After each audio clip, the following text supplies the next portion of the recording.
क्या रासायनिक खेती को लोग छोड़ रहे हैं वाकई में, और जो आप कह रहे हैं कि जैविक और प्राकृतिक खेती है उसकी तरफ बढ़ रहे हैं? अगर बढ़ रहे हैं तो उसकी परसेंटेज कितनी है बढ़ने की? क्योंकि लोग चाहते हैं कि कम जगह पर ज़्यादा पैदावार वो करें और उसके लिए वो खाद का उपयोग करते हैं, जो अमूमन ट्रेंड देखने को मिलता है। तो उस पर कैसे काम करेंगे? देखिए, आपने एक सवाल पूछ रहे हो, बड़ा अच्छा है ये। जैसे हम रासायनिक खेती करते हैं, हमारी जमीन की उपजाऊ कम होने लग रही है, जो खाद बार खाद डालने से खर्चे बढ़ रहे हैं। ज़्यादा खाद डालेंगे ज़्यादा पैसे खर्च आएंगे, ज़्यादा दवाई डालेंगे ज़्यादा खर्च आएंगे, फिर भी वो जमीन की उपज कम होती चली जाएगी, फिर ज़्यादा डालने पड़ेंगे। अब ज़्यादा डालेंगे तो फिर वो जहरीलापन आएगा। अभी आपने एक विधानसभा में एक क्वेश्चन पूछा था घनश्याम जी ने, भाई जैविक खेती पे, पंजाब के अंदर मानसा एरिया है जहाँ कपास की खेती थी, वहाँ कैंसर के नाम से ज़्यादा जाने लगा। कपास की खेती में खाद ज्यादा डलता है, दवाई ज्यादा डलती है, ट्रेन ही चलती है जिसे कैंसर वो जमीन ज्यादा जहरीली होगी, वहां जो अनाज पैदा होगा वो कैंसर पैदा करेगा। अब जरूरत होगी, अब बीमारियों से कैसे बचोगे? अब इतना खर्च होने लगा, अस्पताल है, फिर 10-10 लाख रुपए की हमारे को वो भी है, प्रधानमंत्री जी दे रहे हैं आयुष्मान एक आदमी के लिए, आयुष्मान में। तो ये सारा खर्च, हॉस्पिटल भी बन रहे हैं, ये सारे खर्चे। अगर प्राकृतिक खेती का प्रचलन हो जाए, बीमारियां तो कम रह जाएंगी, नहीं खर्चे भी कम हो जाएंगे। और जो प्रोडक्शन है, अब उदाहरण के तौर से गुरुकुल कुरुक्षेत्र है, आचार्य देवव्रत जी हमारे उसके गवर्नर हैं आज गुजरात के, वहाँ उन्होंने एक यूनिवर्सिटी का नाम कृषि प्राकृतिक खेती के नाम से रखा है। उनका उसमें काफी इंटरेस्ट है। 180 एकड़ है खेती होती है और उनसे ज्यादा फसल निकलते तैयार करते हैं। ऐसा नहीं है प्राकृतिक खेती से कोई कम हो जाएगा अनाज। प्राकृतिक खेती हमारी होल्डिंग भी थोड़ी है। अब ऐसा है ना, 2-2.5 एकड़ का तो किसान है, अगर उसको सरकार मदद करती है, एक गाय देती है, पैसा देती है, उसकी सब्सिडी मिलती है उसको, तो वो उसको आराम से कर सकता है। और वो जो अनाज है वो कुछ ज्यादा रेट पे बिकता है। आप मेरे से पूछ रहे थे क्या उसके लिए मंडी की व्यवस्था होगी, क्या उसका अलग से रेट होगा? इसकी एक कमेटी बनाई है हमारी सरकार ने, वो इस पे जांच करके ये फैसला करेगी, केंद्र की सरकार से बातचीत करके, और वो इसके आगे बढ़ेंगे इसमें, उसकी मंडियां भी, उसके रेट भी, सरकार इसकी तरफ विचार करके अपनी रिपोर्ट मांग, फाइनल रिपोर्ट कुछ देगी। श्याम सिंह राणा जी, ये सुनने में बहुत अच्छा लगता है कि अगर लोग प्राकृतिक खेती की तरफ बढ़ जाएं तो ऐसा होगा वैसा होगा, लेकिन मेरा जो मूलभूत सवाल है वो ये है कि क्या आप लोगों को ये बात समझा पाने में कामयाब हो गए हैं बीते कुछ वक्त से? क्योंकि हम देखते हैं कि सेंटर से लेकर लगातार इस बात पर जोर दिया जाता है, मन की बात से लेकर हर जगह पर प्रधानमंत्री नरेंद्र मोदी भी इसका जिक्र करते हैं, लेकिन क्या हम वाकई में समझा पाए हैं लोगों को? और अगर समझा पाए हैं तो कितनी परसेंटेज है कि मान लीजिए 80% लोग खेती कर रहे थे, अब वो सिर्फ प्राकृतिक और जैविक खेती की तरफ जा रहे हैं? क्या इस तरीके का कोई आंकड़ा है हमारे पास? क्योंकि मुश्किल काम है ये लोगों को कन्विंस करना। ये इसका पोर्टल है। अच्छा, पोर्टल में कुछ जो आई है 25-30 हज़ार एकड़ इसमें पोर्टल पे आया है। किसानों की भी संख्या बढ़ी है और हर बार बढ़ रही है। ये एक शुरुआत है, दौर है। देखिए, किसी काम को शुरुआत करेंगे वो कहीं जीरो से शुरू होता है काम। काफ़ी इंटरेस्ट बढ़ा है इसकी तरफ।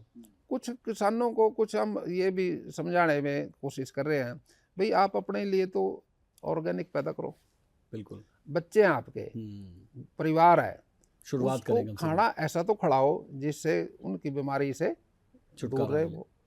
ये भी शुरुआत है।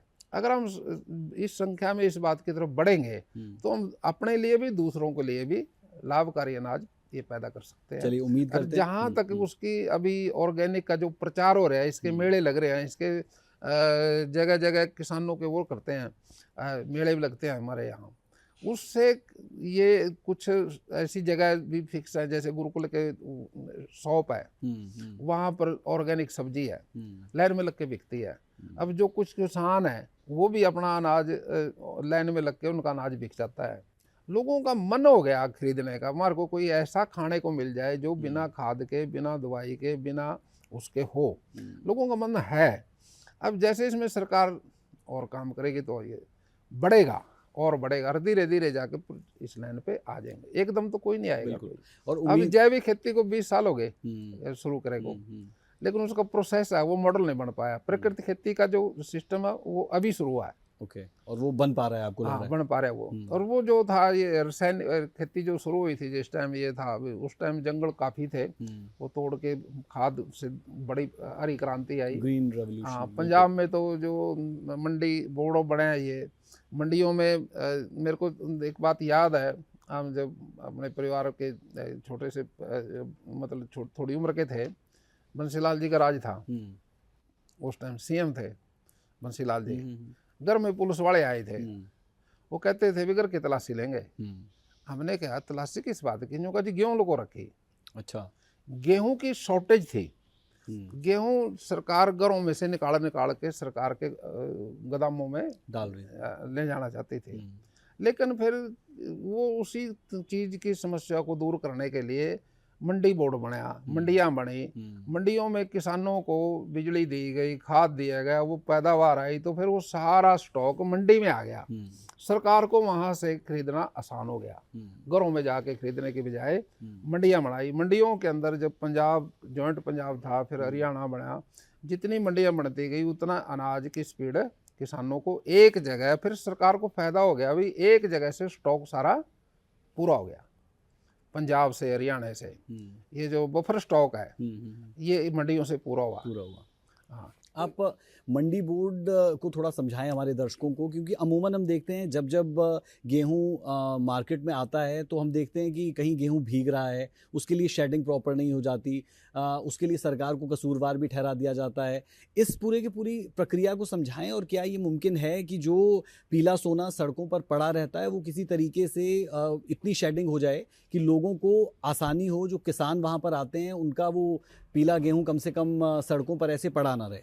नहीं, आप जो पूछ रहे हो बात ठीक है, लेकिन ये जो गोडाउन है, एफसीआई के गोडाउन है, वेयर हाउस के गोडाउन है, एफड के गोडाउन है, डीएफसी के, मतलब वो अब गोडाउन बना लिए काफ़ी संख्या में। अब गोडाउनों के अंदर रखी जाती है, बाहर पहले खुले प्लेटफार्म पे भी रखते थे।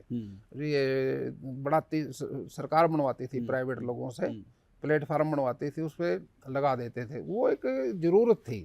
लेकिन सरकार का ये आइडिया है अभी, सरकार जो जितना भी अनाज है वो इंडोर होना चाहिए, इंडोर गोडाउन बन गए।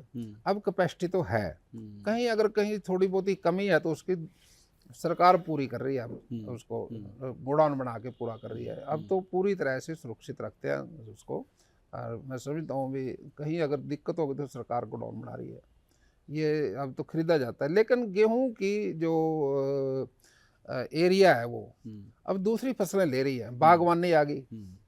अब वैश्विक तरीके से अगर हम सोचते हैं, बागवानी है, डेयरी है, मत्स्य पालन है, ये एरिया बढ़ने लग रहा। और इन बड़ी फसलों का जैसे धान है, धान में पानी की ज़्यादा खपत होती है, और इनका एरिया अब कम होने लगा। सरकार इस पे किसान को मदद भी कर रही है, जो धान की फसल छोड़ के दूसरी फसल करेगा उसको 8,000 रुपये देंगे। बिल्कुल, कोशिशें बहुत हो रही है, मल्टीपल क्रॉप्स की बात लगातार होती है कि आप बदल बदल कर जो है वो अपने खेत में जो भी चीज़ आप लगाएं वो लगाएं। गन्ने की मैं बात ज़रूर करना चाहूँगा, क्योंकि गन्ने का एक बड़ा किसान जो है वो हरियाणा में रहता है, और लगातार वो बात करते हैं कि पर क्विंटल के हिसाब से जो है वो उन्हें बेहतर पैसे दिए जाएं। उस पर क्या कोई काम आप कर रहे हैं? हालांकि अभी आप 400 रुपये दे रहे हैं, पंजाब से मात्र 1 रुपये ही कम है, उस पर किस तरीके से आप काम कर रहे हैं और कितने संतुष्ट आपसे गन्ना किसान हैं? देखिए, पहले गन्ना जो था शुरू में कैश क्रॉप में गिना जाता था, ये गन्ने वाले किसान को ज़्यादा वो मानते थे। लेकिन इसमें धीरे धीरे दिक्कतें आने लगी, इसमें लेबर की दिक्कत आ गई। लेबर जब मील की जो पर्ची आती है वो तरीके से आती है, भाई 1 एकड़ है उसकी एक पर्ची आएगी ट्राली की, 50 कुंटल की, 20 कुंटल की, 40 कुंटल की, वो फिर 10 दिन के बाद फिर आएगी, वो काम लंबा हो जाता है उससे। और फिर वो जब गर्मी आ जाती है, जैसे फरवरी आ गई, फिर मार्च आ गया, वो लेबर मिलती नहीं। फिर 1 कुंटल को मतलब लेबर से काम कराने के लिए 80 रुपये 70 रुपये कुंटल देना पड़ता है, वो दिक्कत है। और वो उस दिक्कत से वो किसान परेशान होकर गन्ने की तरफ कम जाता है। अब उसके लिए मशीनें आई हैं, हरियाणा सरकार भी उस पर विचार कर रही है, अभी बड़ी मशीनें आएंगी। अब जिसका भी वो मशीन लगेगी वो पूरा काम 1 एकड़ 2 एकड़ को एक एकदम कर देगी। तो उस पर क्या जो मशीनें आएंगी उस पर आप सब्सिडी देंगे? उस पर विचार है, सब्सिडी का जो देनी पड़ेगी सब्सिडी। क्योंकि अगर किसान को प्राइवेट खरीदेगा, वो उसको फायदा भी होगा, उसको किराया मिलेगा, जहाँ बिल्कुल। कटेगा वो, लेकिन सरकार उसको प्रोसेस करने के लिए सब्सिडी तो देनी पड़ेगी। बिल्कुल।